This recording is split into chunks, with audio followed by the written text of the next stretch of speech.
Hi, my name is Frank Carney. I'm going to talk today about the AD9329 Universal IF processor. For many years, when developing TV platforms for different regions, because the different regions use different standards and different specifics, it meant that the hardware on the TV platforms had to change depending on the region that you were designing for. What Analog Devices has developed is a Universal IF processor. Because we use a Sigma Delta ADC and do our processing in the digital domain, it means that we have a single platform that's universal for worldwide applications. Not just for analog TV, but also for analog and digital TV. So my demo today is going to demonstrate how we can perform on analog TV and our dynamic switching between analog and digital TV. So first what we see here is two very, very poor signals. It's a very, very weak signal that I've applied to the actual conventional tuner in this TV, and this TV is showing signal that's being routed through the Analog Devices solution here. So basically this is just a monitor, but the quality of the image on this monitor is determined by the processing within the AD9329. This test signal is generated here and is split between the two displays. One directly to this display and then one through the AD9329 to this display. Now there's two things you'll notice about the displays. One is that even though the signal is very, very weak, Analog Devices solution maintains colour lock and synchronization. Whereas the legacy solution has lost colour and you're beginning to lose synchronization and get a bounce on the actual image.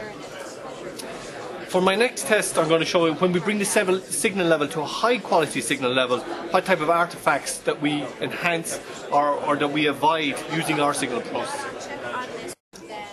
So these signals replicate a signal that you'd get if you were living close to the transmitter or you're in a high quality signal area. And what you'll notice is on the Analog Devices solution here, we have very sharp edges without any ringing or ghosting.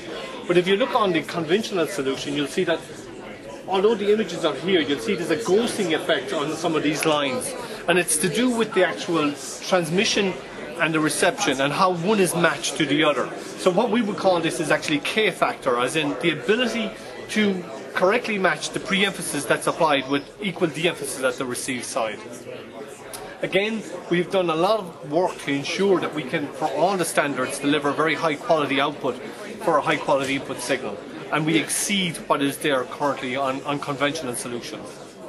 Lastly, because we actually have a dynamic solution that's software controlled, it means that when we want to process a digital signal or an analog signal from a different region, we simply reconfigure our 9329 through a few I2C software writes. And that way we can dynamically configure for analog or digital. So right now what I've done is both of these monitors, both of the TVs are working as monitors displaying what's being processed through the 9329 IC. We're processing an analog TV signal, which you see here. We're also applying a digital TV signal, RF, to our part. And when I reprogram the part for that digital TV signal, we retune to the TV to the actual signal.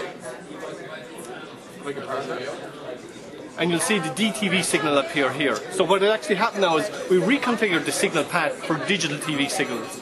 It's automatic, as in we don't need a separate signal path. We're using the same signal path. We're just reconfiguring how we process the signals through that path. Likewise, I can switch back to analog again, and you'll see the analog signal reappear here. Now, for the user, that means as he cruises up and down through his channels, he doesn't need to be aware of whether analog or digital. It means that our lock time and our display time is fast enough that it's seamless to the user as he switches through those channels. Lastly, it means for the user, when he wants to tune those channels, we offer very fast auto-tune. And it's a hybrid auto-tune, so it does both analog and digital in one single sweep.